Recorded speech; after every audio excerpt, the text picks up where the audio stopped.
여러분, 김형석입니다. 사람을 멀리해야 하는 이유는 단 하나입니다. 그 사람이 나를 때렸기 때문이 아니라 그 사람 곁에 있는 동안 내 마음이 천천히 무너졌기 때문입니다. 어떤 사람은 큰 소리로 욕하지 않아도 내 인생에 칼자국을 남깁니다. 그 칼은 대개 손이 아니라 말에 들려 있습니다. 그리고 더 무서운 점은 그 말이 늘 좋은 말처럼 포장되어 나온다는 겁니다.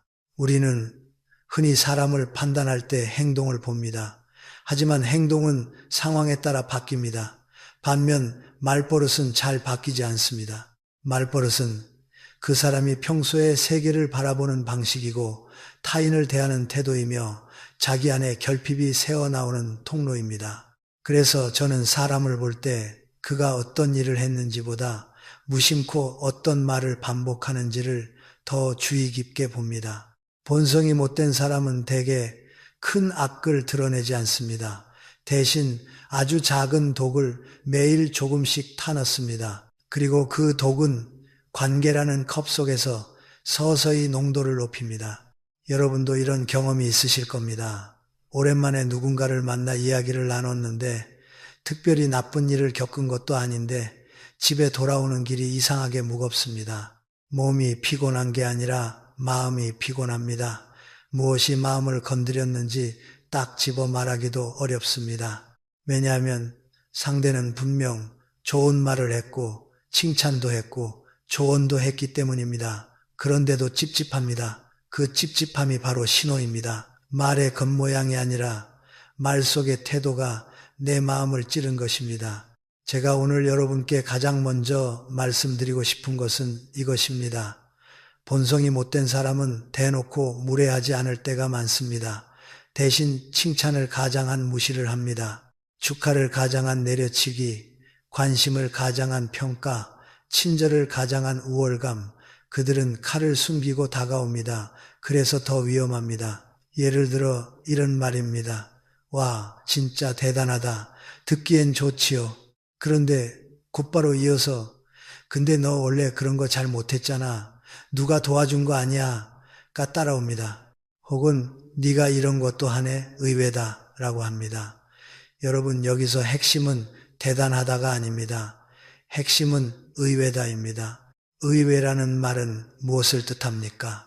너는 원래 못하는 사람이었는데 라는 전제를 깔고 들어오는 말입니다. 겉으로는 웃으며 던지는 말이지만 그 속에는 상대를 원래 아래에 있던 사람으로 규정하는 시선이 들어 있습니다. 축하가 아니라 위치를 정하는 말이죠. 이런 말을 듣고 많은 분들이 이렇게 반응합니다. 아니야, 내가 요즘 열심히 했어. 진짜 밤새워 연습했어.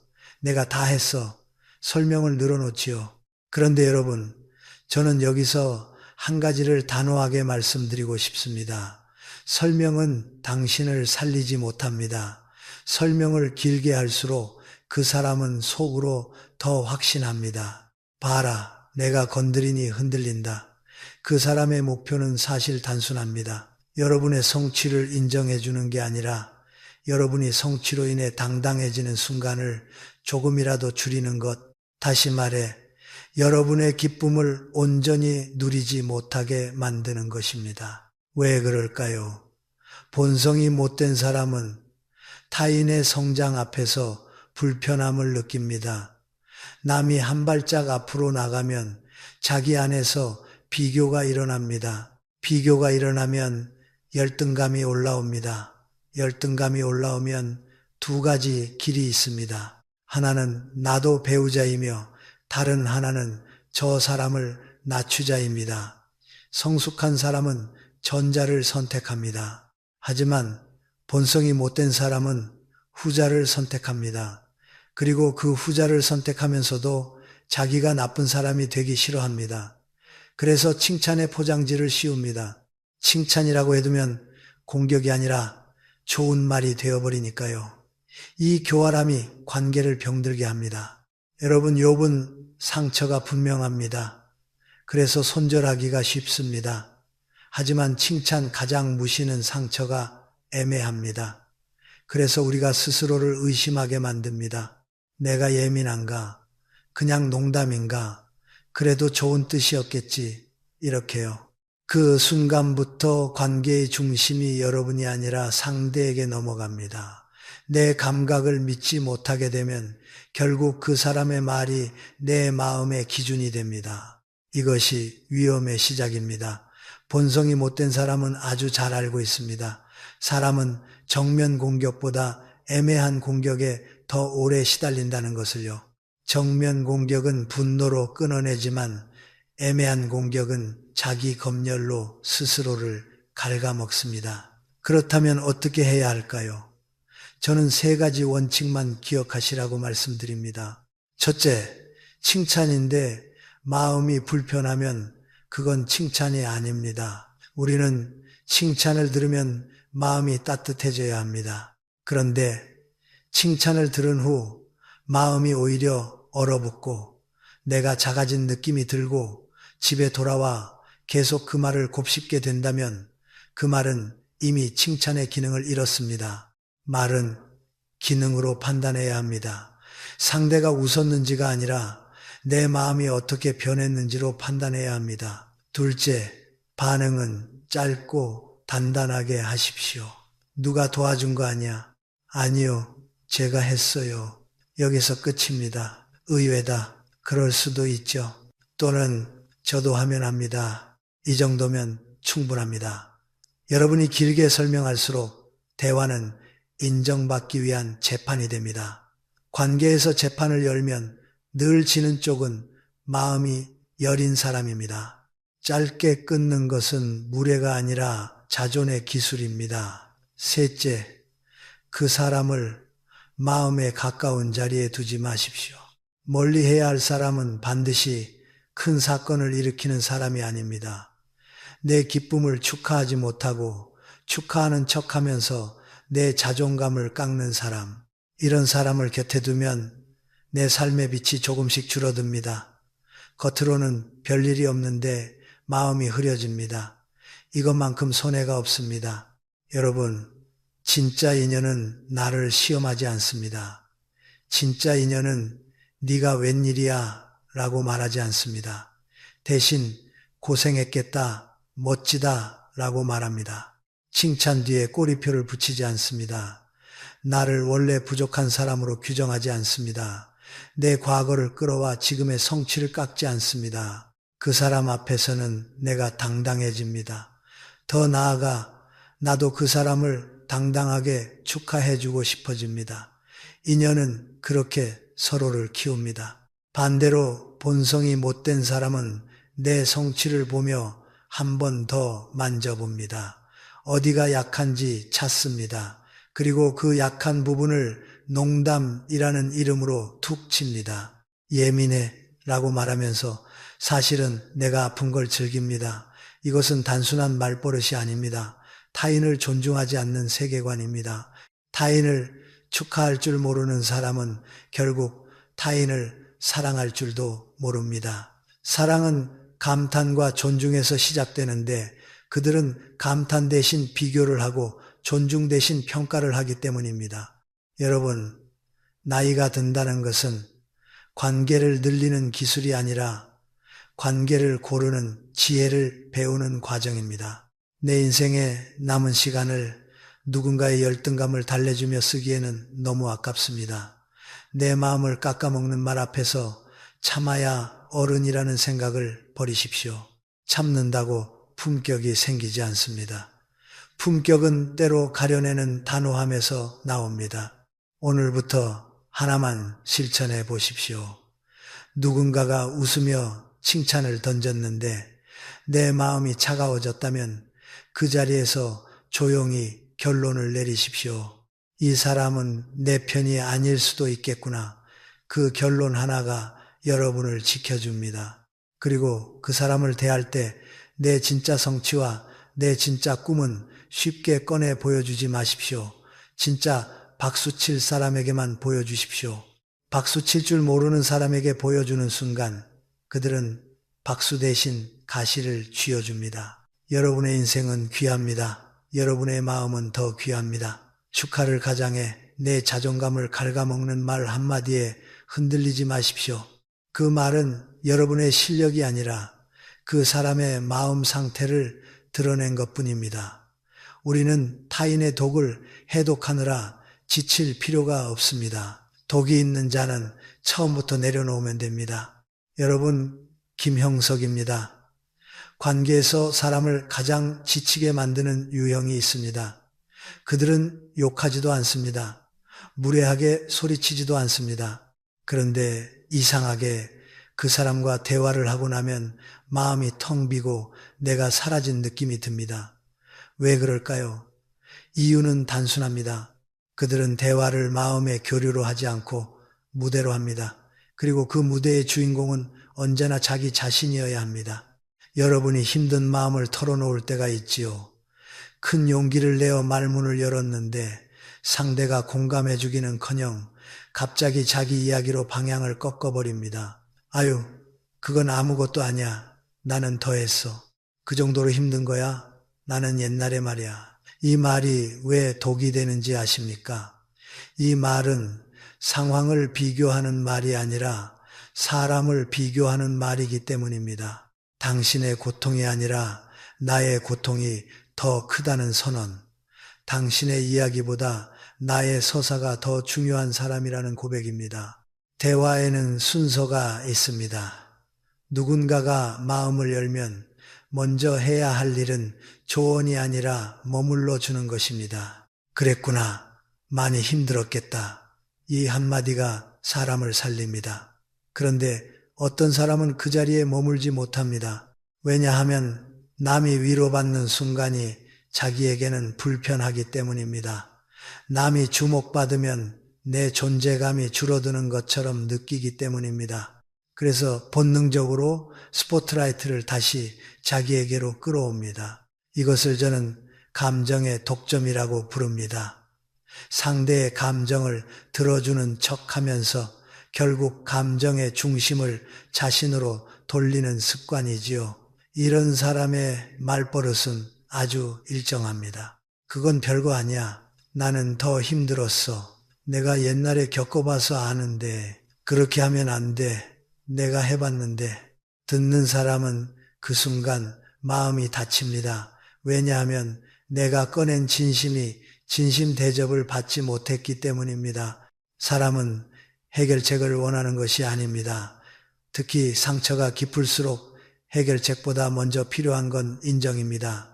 그런데 감정 독점형 사람은 인정 대신 평가를 합니다. 그 정도면 괜찮은 거지. 너는 아직 덜 힘든 거야. 이런 메시지를 주는 셈이지요. 여러분, 이런 사람은 기쁨 앞에서도 똑같습니다. 내가 좋은 일이 생겨서 조심스럽게 말하면 그게 뭐 대단하다고. 나는 더 좋은 일도 있었어. 이렇게 말합니다. 슬픔을 빼앗고 기쁨도 빼앗습니다. 결국 상대의 인생에서 가장 중요한 순간들을 자기 인생의 그림자로 만들어버립니다. 이때 피해자는 이렇게 느낍니다. 내 이야기를 하면 할수록 내가 초라해진다. 그래서 더 이상 말하지 않습니다.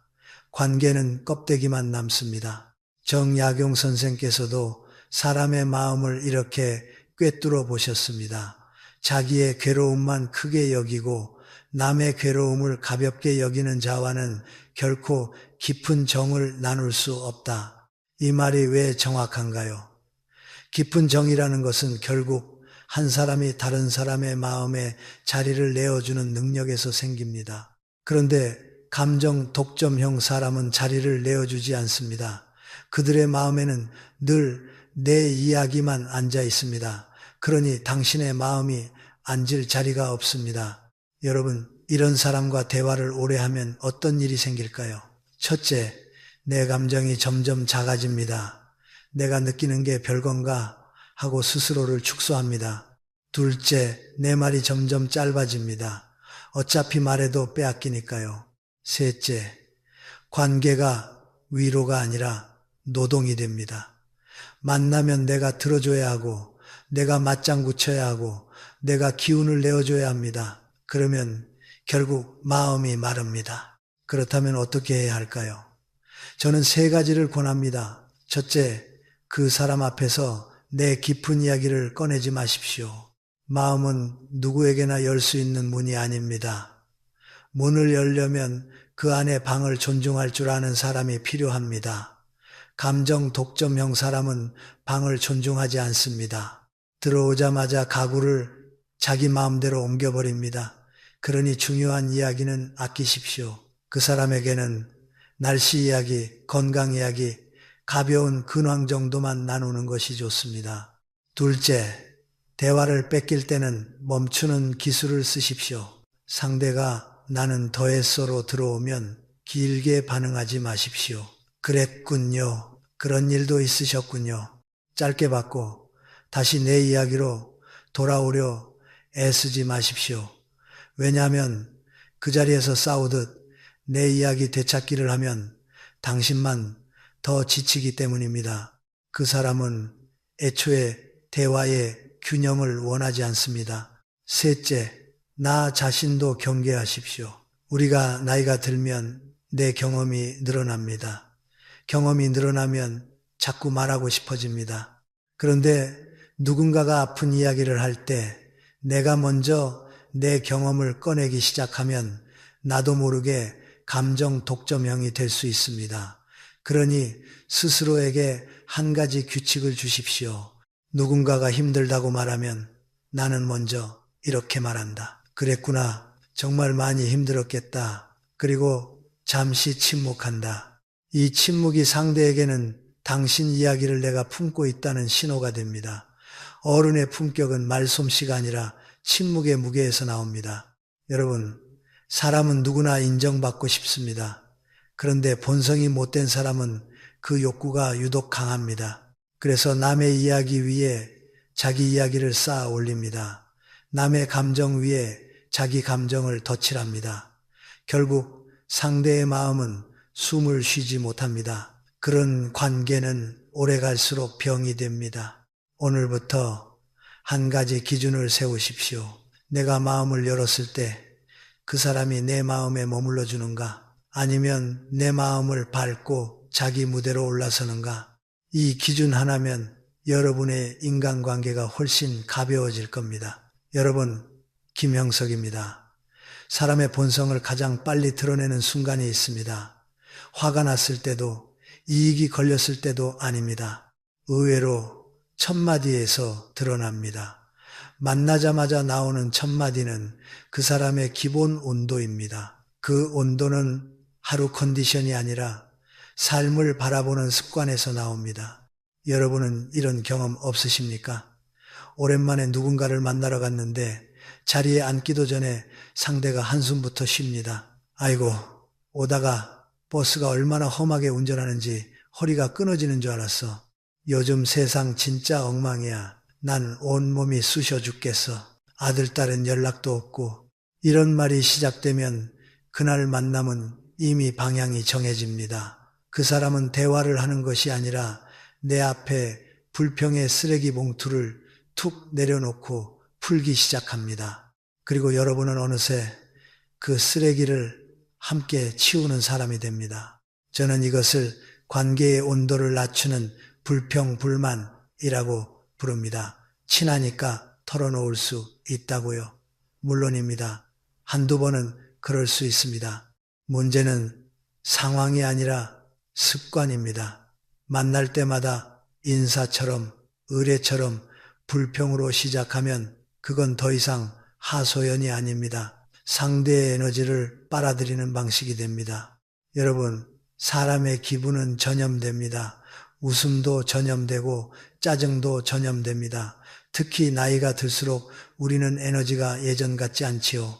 그래서 누구와 시간을 보내느냐가 건강과 직결됩니다. 그런데 불평불만이 습관인 사람은 자신이 전염원이라는 걸 모릅니다. 아니, 더 정확히 말하면 모르는 척합니다. 내가 힘들어서 그래. 나도 어쩔 수 없어. 이렇게 말하죠. 하지만 여러분, 힘든 것과 아무에게나 쏟아붓는 것은 다릅니다. 정약용 선생께서 남기신 말 가운데 이런 뜻이 있습니다. 입술이 열리기 전에 마음을 먼저 헤아려라. 말은 내 속이 시원해지는 도구가 아니라 상대의 마음이 상하지 않도록 다루어야 하는 그릇입니다. 불평은 대개 그릇이 아닙니다.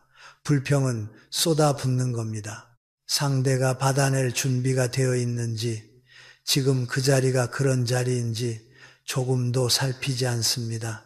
심리학에서는 이런 사람들을 흔히 에너지 뱀파이어라고 부릅니다. 왜냐하면 그들은 스스로 부정적 감정을 소화할 능력이 약하기 때문입니다. 속이 답답하면 스스로 풀어야 하는데 그러지 못합니다. 대신 누군가를 붙잡고 말로 쏟아냅니다. 그리고 상대가 맞장구 치고 위로해주면 잠시 편해집니다. 하지만 그 편안함은 자기 안에서 생긴 것이 아니라 남의 에너지를 빌려온 것입니다. 그러니 만날 때마다 반복됩니다. 여러분이 지치는 이유가 바로 여기에 있습니다. 여러분, 특히 중요한 것은 첫 5초의 법칙입니다. 대화의 첫 마디가 불평으로 시작되면 듣는 사람의 뇌는 즉시 경계 모드로 들어갑니다. 스트레스 호르몬이 올라오고 표정이 굳고 마음이 다치기 시작합니다. 상대는 그냥 습관이라고 하지만 여러분의 몸은 이미 반응합니다. 그래서 집에 돌아오면 머리가 아프고 어깨가 무겁고 괜히 기운이 빠집니다. 말이란 그렇게 몸을 건드립니다. 더 큰 문제는 이런 사람과 오래 지내면 여러분도 모르게 세상을 부정적으로 보는 습관이 옵는다는 겁니다. 처음엔 그래도 난 괜찮아 하고 버팁니다.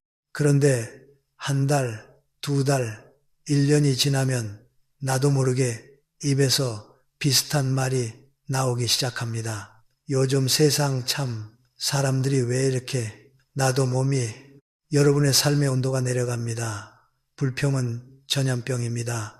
가까이 할수록 옮습니다. 그렇다면 어떻게 해야 할까요?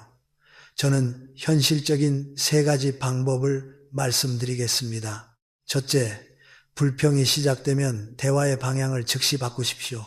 상대가 아이고 몸이로 시작하면 병원은 다녀오셨어요? 검사 한번 해보시는 게 낫겠네요.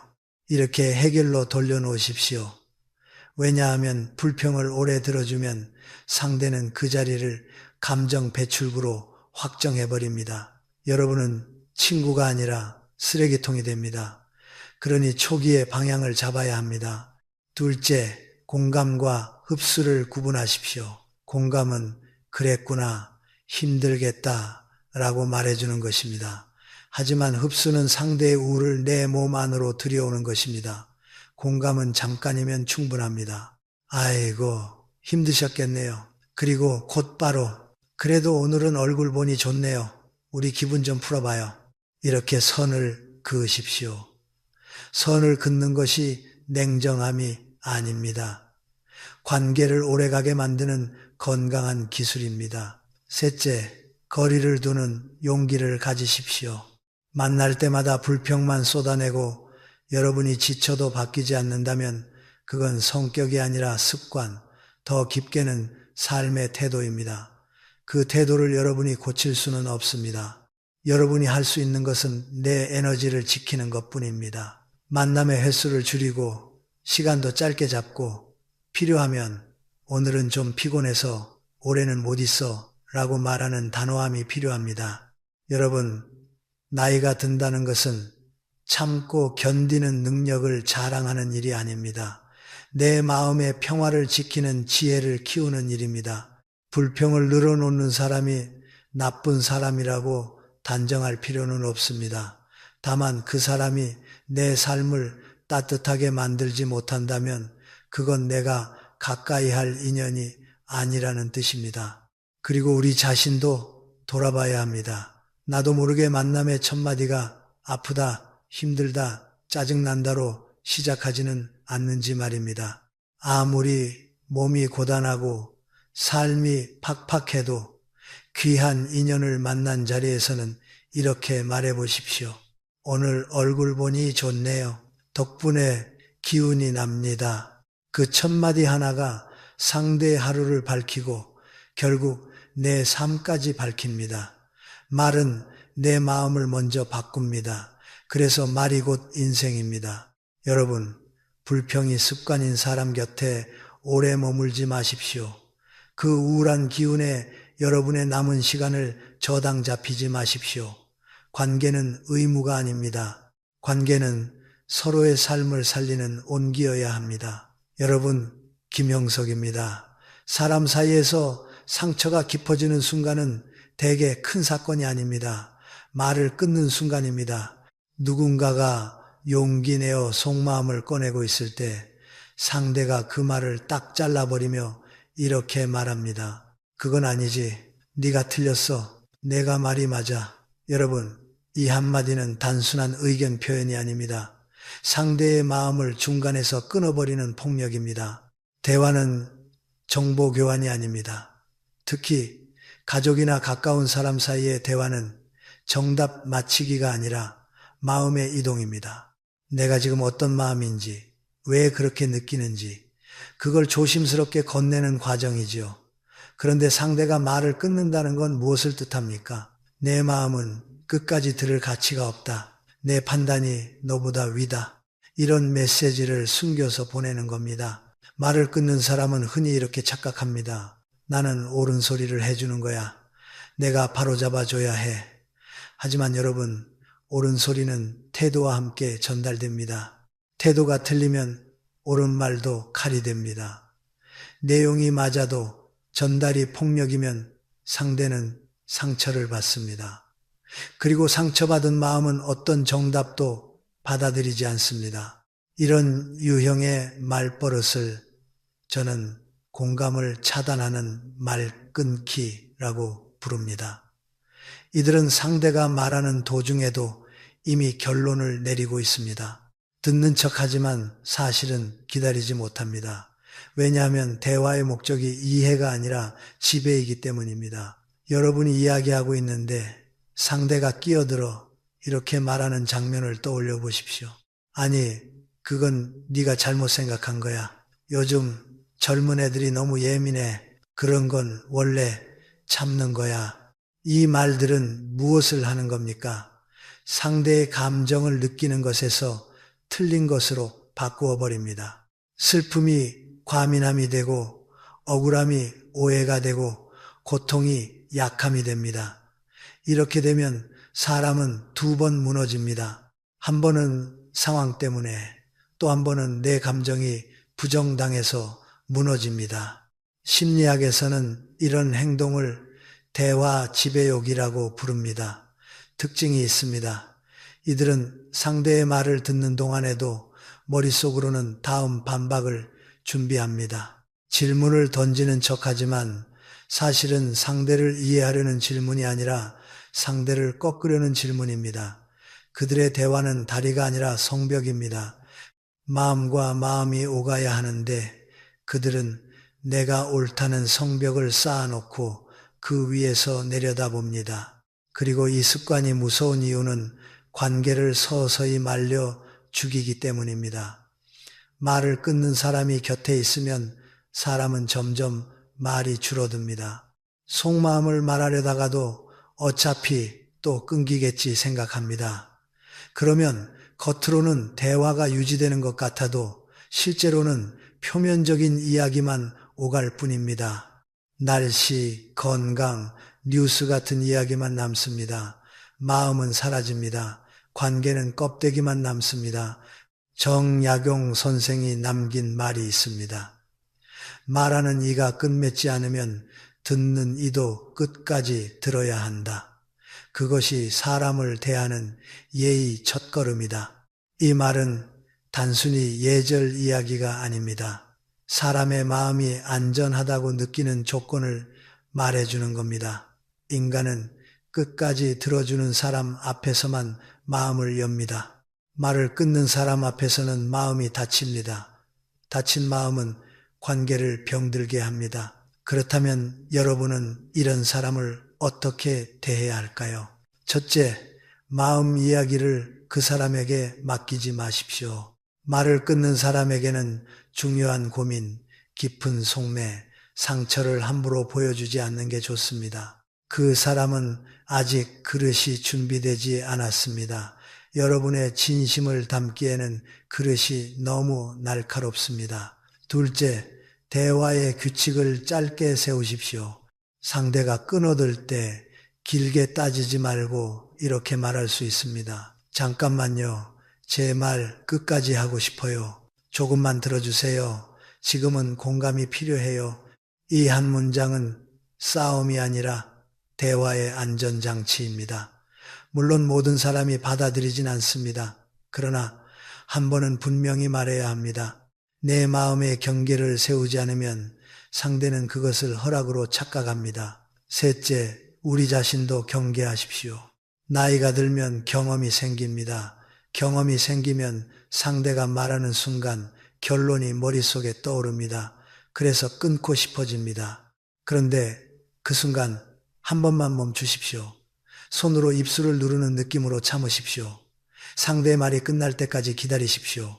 그리고 먼저 이렇게 말하십시오. 그랬군요. 많이 힘드셨겠네요. 그 다음에야 비로소 묻는 겁니다. 내가 보기엔 이런 면도 있는 것 같은데 당신 생각은 어때요? 이 순서 하나가 상대를 살리고 관계를 살립니다. 여러분, 대화에서 가장 귀한 것은 정답이 아닙니다. 존중입니다. 상대의 말이 다 끝나기도 전에 끊어버리는 사람은 사실 상대를 한 사람으로 존중하지 않습니다. 내가 너보다 위다는 마음이 숨어 있습니다. 그래서 그 옳은 말이 폭력이 됩니다. 그러니 기억하십시오. 여러분이 누구에게 속마음을 말했는데 그 사람이 늘 그건 아니지부터 시작한다면 그 사람은 여러분을 이해하려는 것이 아니라 교정하려는 사람일 가능성이 큽니다. 교정은 때로 필요합니다. 하지만 마음이 다친 사람에게 필요한 건 교정이 아니라 품입니다.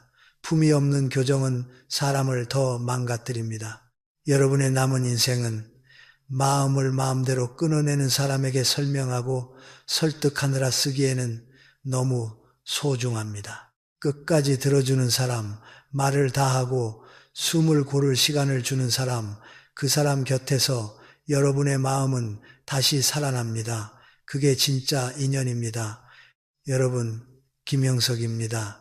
사람을 멀리해야 하는 결정적 순간이 있습니다. 그 사람이 나를 노골적으로 비난했을 때가 아닙니다. 오히려 현실을 말해주는 척하면서 내 가능성을 꺾어버릴 때입니다. 겉으로는 조언처럼 들리는데 듣고 나면 마음이 축 처지고 내가 한없이 초라해지는 말이 있습니다. 현실적으로 생각해봐. 그 나이에 그게 되겠어? 괜히 돈 낭비, 시간 낭비하지 마. 여러분, 이 말은 단순한 충고가 아닙니다. 많은 경우 가능성 회방입니다. 사람의 꿈을 미리 잘라내는 말이지요. 우리는 나이가 들수록 조심성이 늘어납니다. 그건 자연스러운 일입니다. 실패를 겪고 책임이 생기고 몸도 예전 같지 않으니까요. 그런데 바로 그 조심성을 이용해 남의 도전을 막는 사람들이 있습니다. 그들은 늘 걱정이라는 가면을 씁니다. 걱정하는 척하면서 사실은 내가 새롭게 빛나는 꼴을 못 보겠다는 마음이 숨어 있을 때가 많습니다. 그래서 저는 이런 유형을 현실주의자로 위장한 가능성 회방꾼이라고 부릅니다. 여러분이 무언가 새 계획을 말할 때를 떠올려 보십시오. 은퇴 후 작은 자격증을 따보겠다. 새로운 취미를 시작해 보겠다. 건강을 위해 뭔가 배워보겠다. 혹은 작은 일이라도 해보고 싶다. 이런 말은 사실 허풍이 아니라 살아있음의 증거입니다. 사람은 계획이 있을 때 눈빛이 살아납니다. 그런데 회방꾼은 그 눈빛을 제일 먼저 꺼뜨립니다. 말은 이렇게 시작하지요.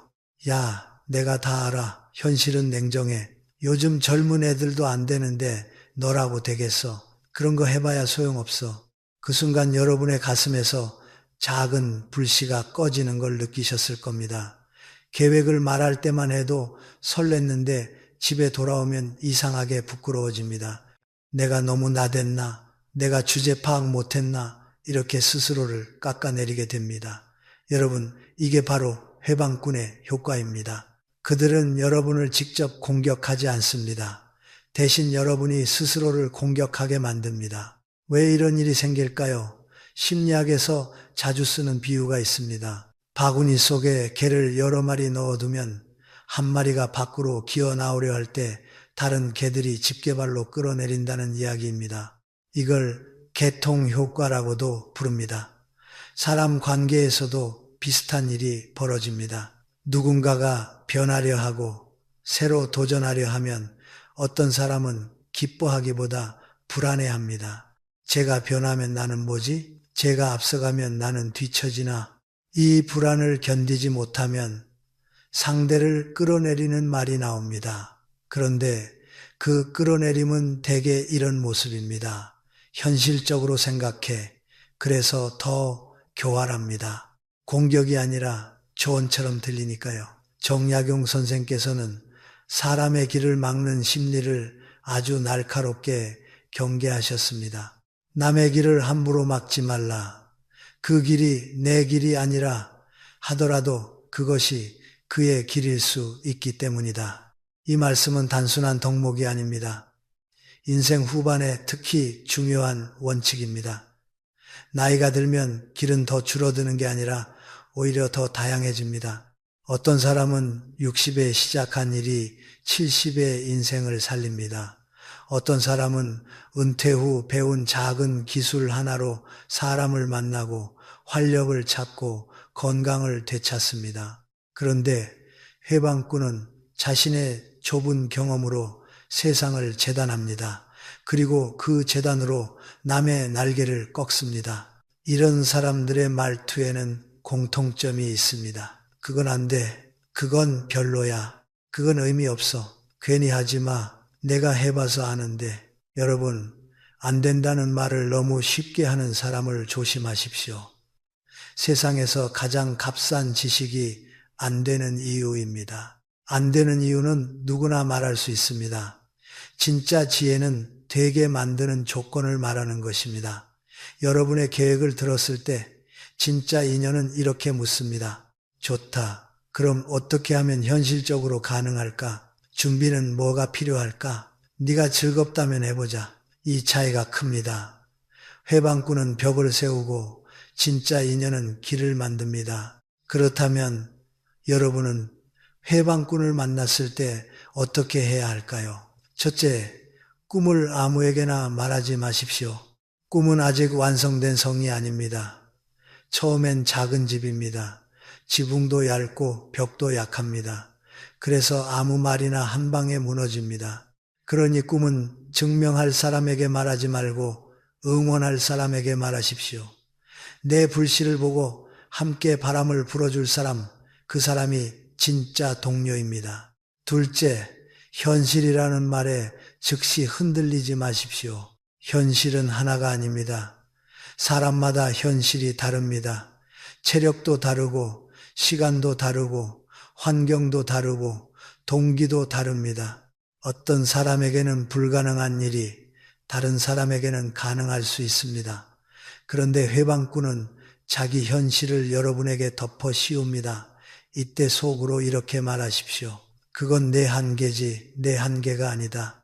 이 한 문장이 여러분을 지켜줍니다. 셋째, 반응은 짧고 단호하게 하십시오. 회방꾼과 길게 논쟁하지 마십시오.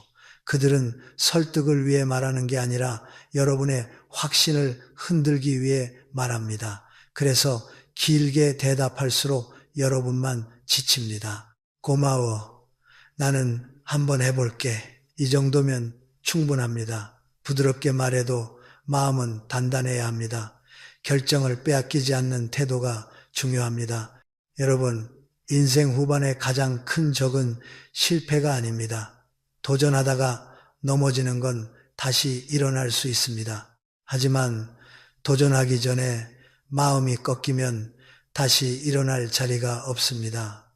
회방꾼의 말은 여러분을 넘어뜨리는 게 아니라 걷지도 못하게 만듭니다. 그래서 더 치명적입니다. 그리고 우리 자신도 돌아봐야 합니다. 우리는 누군가의 새로운 시도를 들었을 때 무심코 그 나이에 그건 힘들지 같은 말을 던지지 않는지 말입니다. 내 경험이 상대의 미래를 가리는 장막이 되면 안 됩니다. 정약용 선생의 말처럼 지난 일은 거울이 되어야지 현재를 가리는 장막이 되어서는 안 됩니다. 내 실패가 남의 가능성을 꺾는 이유가 되어서는 안 됩니다. 여러분, 아직 늦지 않았습니다. 나이는 가능성을 막는 숫자가 아닙니다.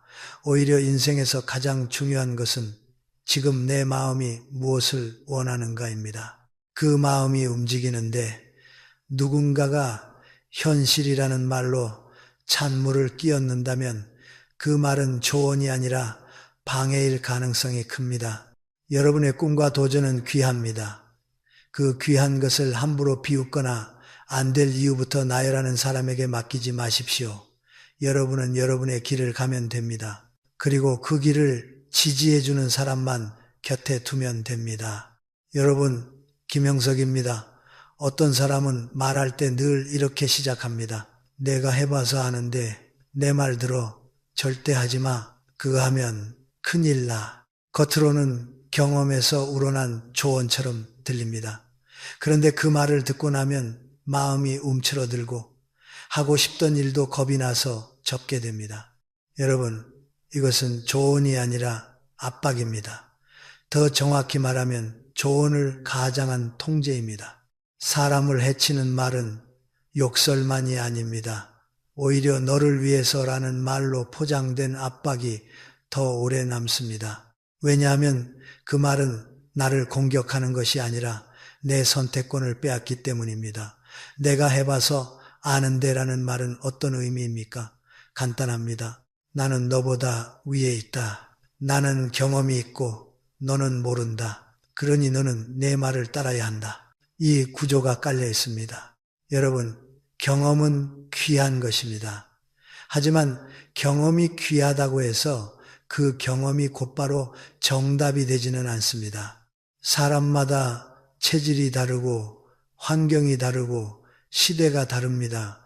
내 경험은 어디까지나 나의 과거입니다. 그런데 어떤 사람은 그 과거를 들이밀어 타인의 현재와 미래를 막아버립니다. 그게 바로 본성이 못된 조언의 형태입니다. 이런 유형의 말버릇을 저는 조언을 가장한 압박이라고 부릅니다. 특징은 세 가지입니다. 첫째, 말이 늘 단정적입니다. 무조건 하지 마. 절대 안 돼. 그건 끝장이야. 조언은 원래 선택지를 열어줘야 합니다. 그런데 압박은 선택지를 닫아버립니다.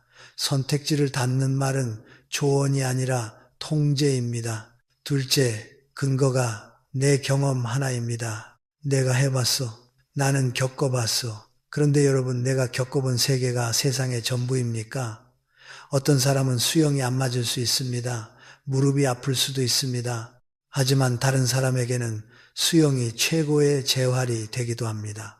내 경험은 내 몸과 내 상황에서 나온 결과입니다. 그걸 모든 사람에게 일반화하면 그건 지혜가 아니라 오만입니다. 셋째, 말끝이 은근히 상대를 겁줍니다.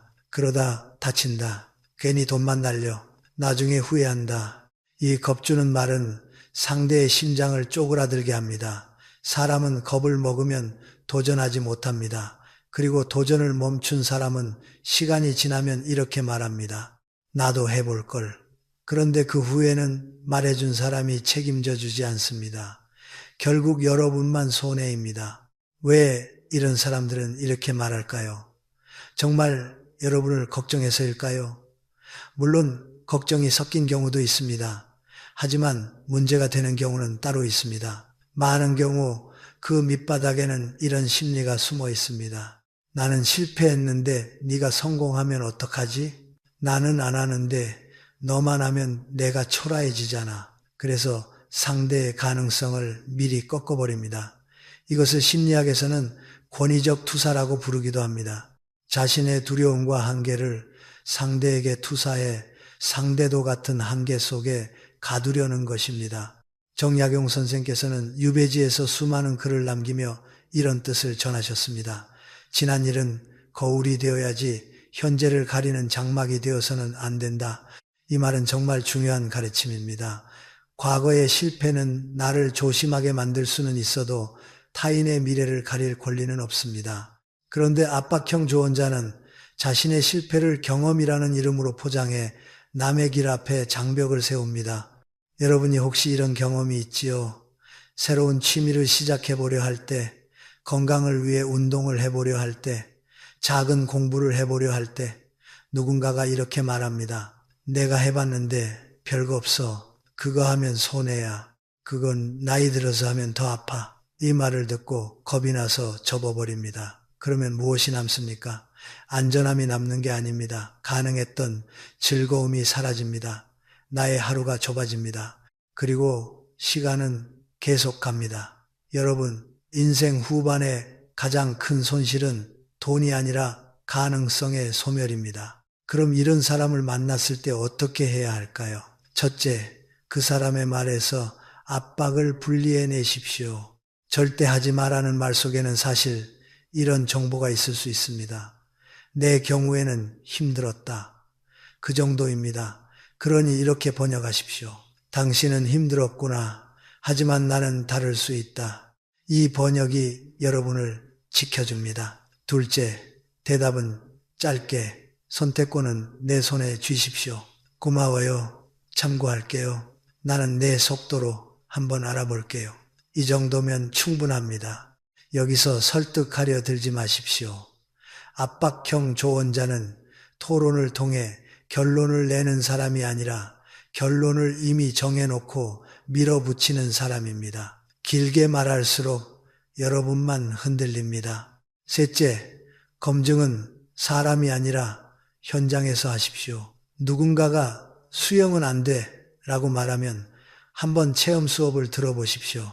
그건 돈 낭비야 라고 말하면 작은 비용으로 시작해 보십시오. 압박형 조언자는 대개 가능성을 막는 데는 열심이지만 검증에는 관심이 없습니다. 그래서 여러분이 직접 확인해야 합니다. 작은 실험이 가장 안전한 길입니다. 그리고 여러분, 우리 자신도 조심해야 합니다. 나도 모르게 누군가에게 내가 해봐서 아는 대로 시작하고 있지는 않은지 말입니다. 조언의 품격은 내 경험을 말하는 데 있지 않습니다. 상대의 선택권을 존중하는 데 있습니다. 진짜 어른은 이렇게 말합니다. 내 경험은 이랬어. 하지만 너한텐 다를 수도 있어. 한번 알아보고 네가 결정해. 이 한 문장이 상대의 삶을 살립니다. 여러분, 세상은 변합니다. 사람도 다릅니다. 내 과거가 남의 오늘을 막아서는 안 됩니다. 누군가가 조언이라는 이름으로 여러분의 발목을 잡는다면 속으로 단호히 말하십시오. 당신의 과거와 나의 오늘은 같을 리 없다. 그리고 여러분의 길을 가십시오. 인생의 남은 시간은 짧습니다. 그런데 그 짧은 시간을 남의 두려움을 대신 떠안으며 살 수는 없습니다. 여러분이 하고 싶은 거, 배우고 싶은 거, 움직이고 싶은 것을 지키십시오. 그것이 곧 여러분의 생명력입니다.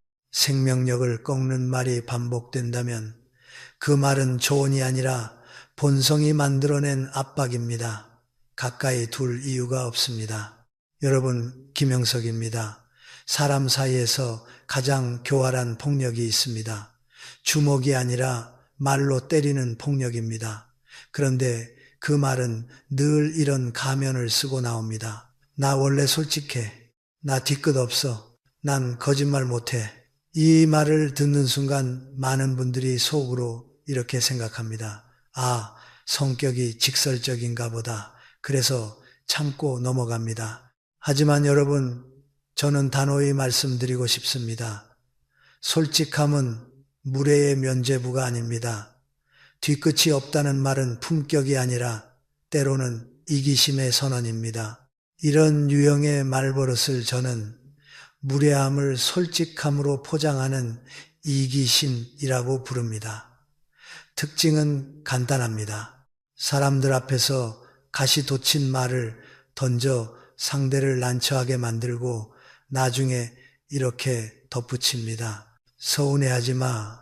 나 뒤끝 없어. 이 말의 진짜 뜻은 무엇일까요?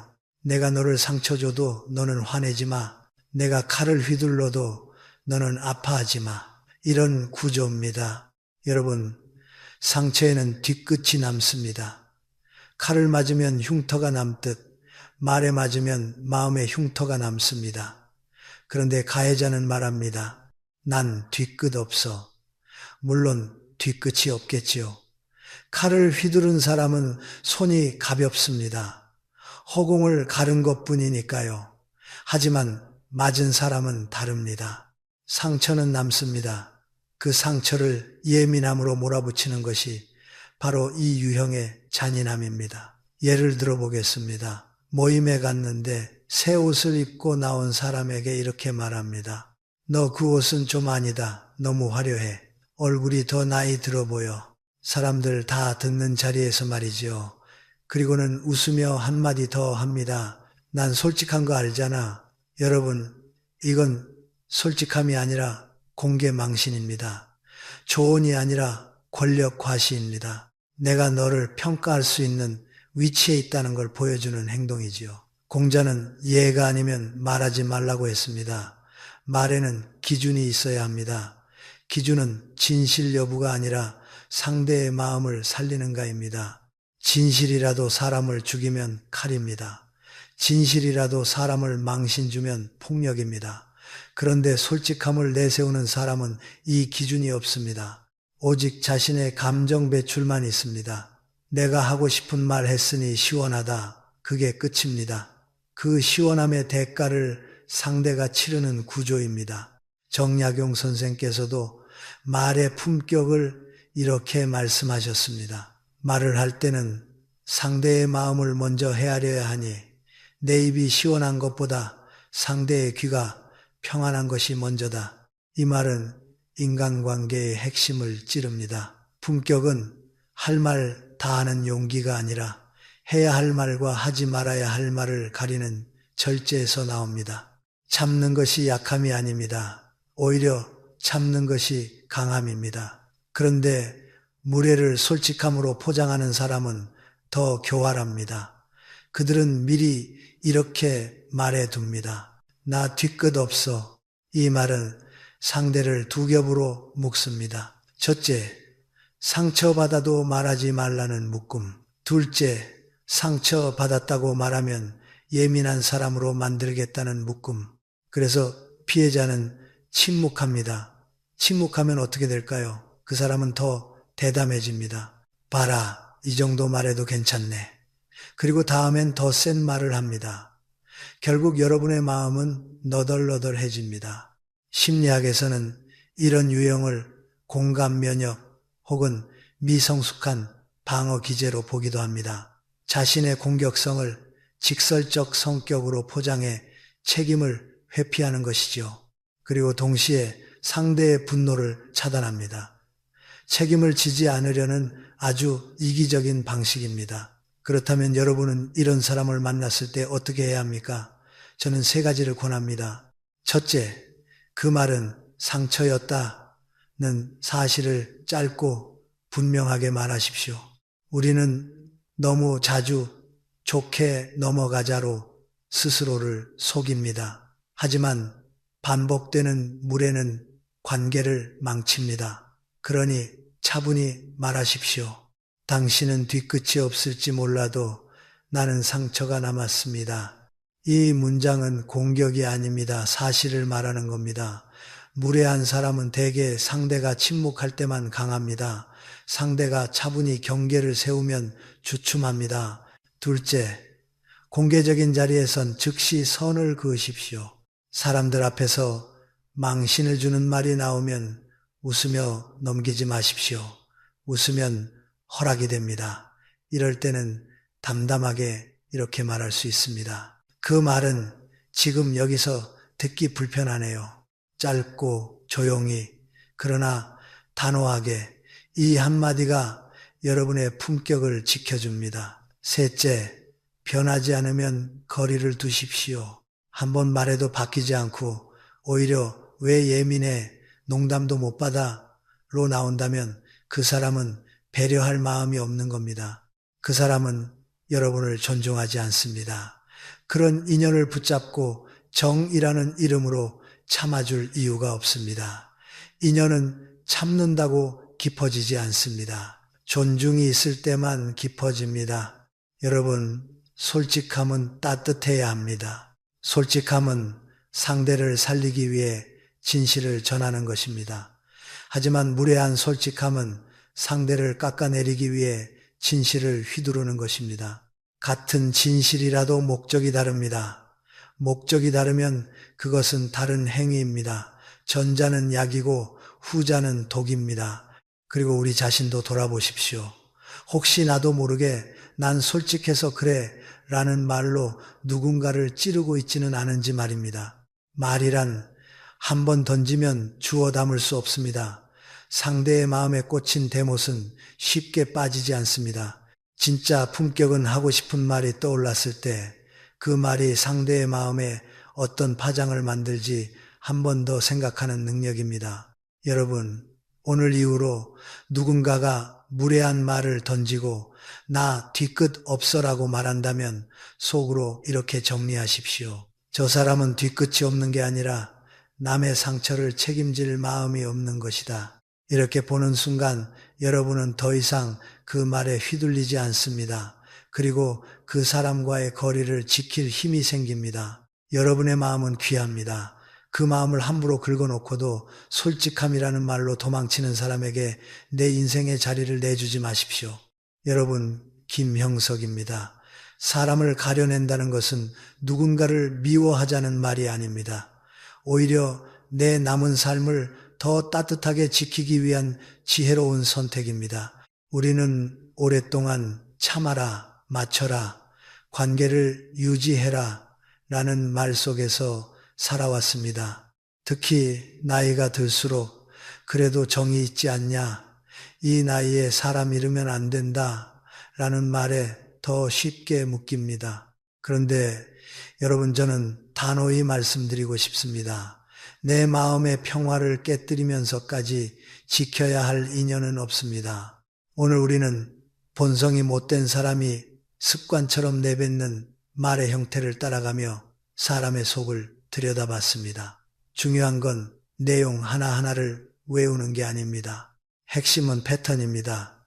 그들의 말에는 공통된 결이 있습니다. 남을 축하하는 듯 하면서 깎아내리고, 남의 슬픔을 듣는 듯 하면서 빼앗고, 만남의 첫마디로 관계의 온도를 떨어뜨리고, 대화의 흐름을 끊어 상대의 마음을 막아버리고, 현실이라는 이름으로 가능성을 꺾고, 경험이라는 이름으로 선택권을 빼앗고, 솔직함이라는 이름으로 상처를 던집니다. 모두 다르게 보이지만 뿌리는 같습니다.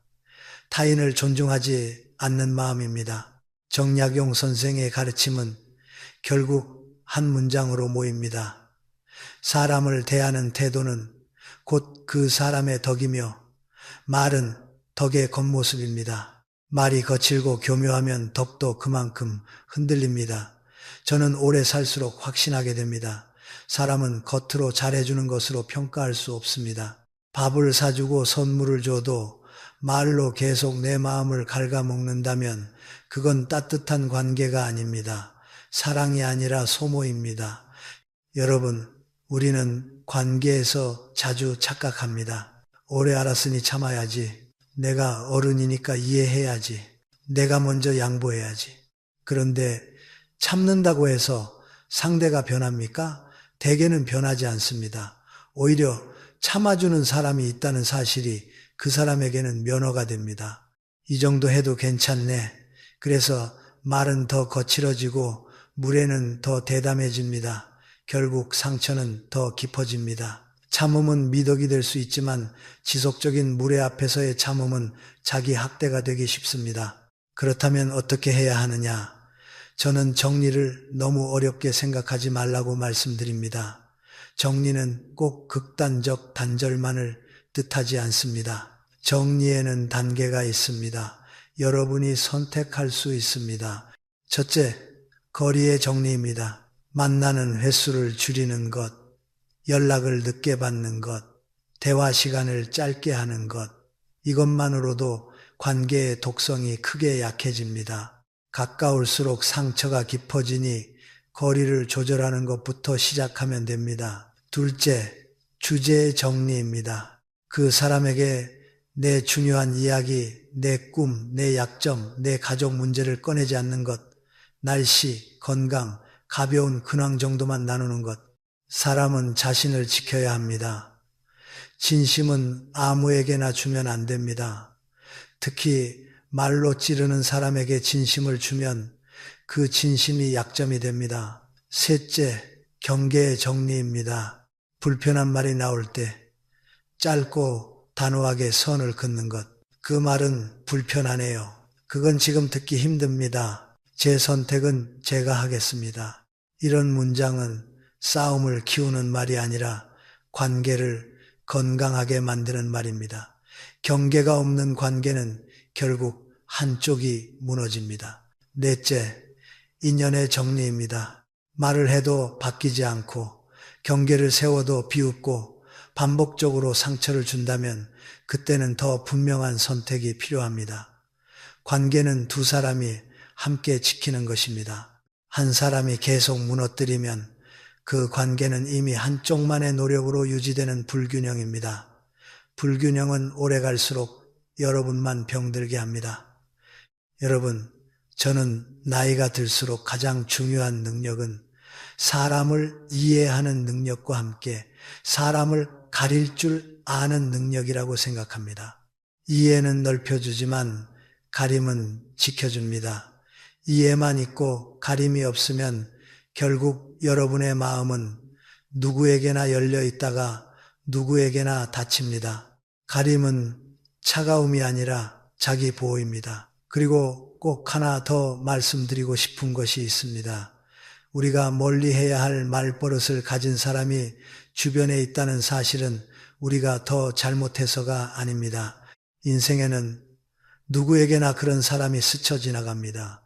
문제는 그 사람 때문에 내가 나를 잃는 것입니다. 여러분의 인생을 빛나게 하는 사람은 여러분이 말하지 않아도 마음을 알아줍니다. 여러분의 인생을 흐리게 하는 사람은 여러분이 말해도 마음을 밟습니다. 이 차이를 알아차리는 순간 여러분의 관계는 달라집니다. 오늘부터 아주 작은 실천 하나만 하십시오. 사람을 만났을 때 그 사람이 어떤 말을 했는지보다 내 마음이 어떤 상태가 되었는지를 관찰하십시오. 만나고 난 뒤 마음이 따뜻해지는 사람, 숨이 편해지는 사람, 나답게 말할 수 있는 사람, 그런 사람 곁에 시간을 더 쓰십시오.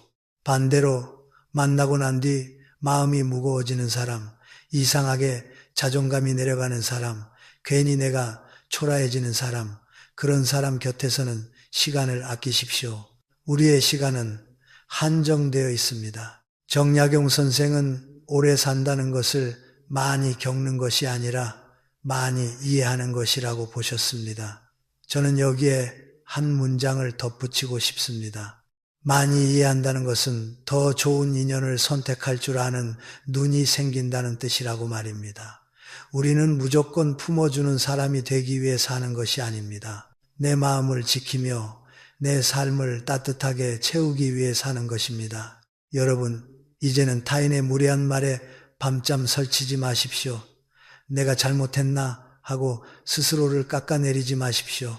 그건 여러분의 문제가 아니라 그 사람의 품격의 문제일 때가 많습니다. 여러분은 충분히 귀합니다. 여러분의 남은 시간은 충분히 소중합니다. 그 귀한 시간으로 여러분을 축하해 주는 사람들, 여러분의 슬픔에 머물러 주는 사람들, 여러분의 가능성을 응원해 주는 사람들로 곁을 채우십시오. 오늘의 한 문장으로 마무리하겠습니다. 인연은 늘리는 것이 아니라 가려서 남기는 것입니다. 그것이 어른의 지혜이고 남은 인생을 평안하게 만드는 길입니다.